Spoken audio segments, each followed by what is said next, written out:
As a former underwriter, I get asked this question: what are concessions? What does it mean when a seller pays my closing costs? Now, we all know we need a down payment when we're buying a home.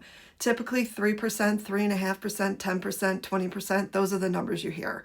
But very seldom do we hear closing costs and escrow. And that is another that you need to fund at the end when you're ready to close. And the closing costs consist of all the bank fees, the appraisal fee, the attorney fee if you need one in your state, the search and survey update, any of those small fees that the bank is paying, you're responsible to pay back at the end. And then you have to fund your escrow, which is your homeowner's insurance, property and school taxes in the states that require it, and HMOs if you live in that type of community.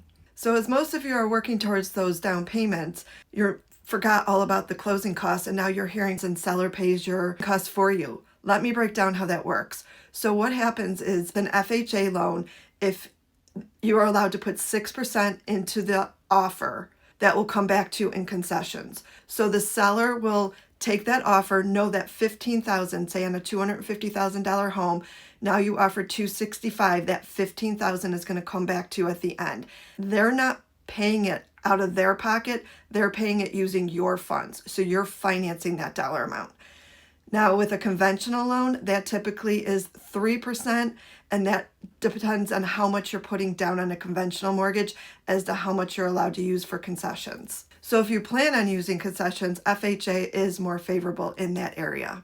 So keep in mind, it is possible, it's a way for you to get those closing costs covered if you don't have the funds up front, but you are paying for it. You will be paying interest on that dollar amount.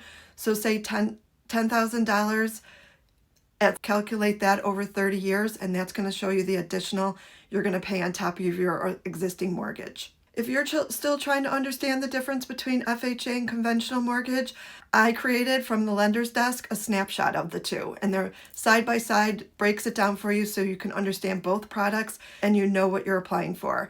Drop snapshot in the comments and I'll get that over to you. Don't forget to follow Real Talk Credit so that you can have top-notch credit and be mortgage ready.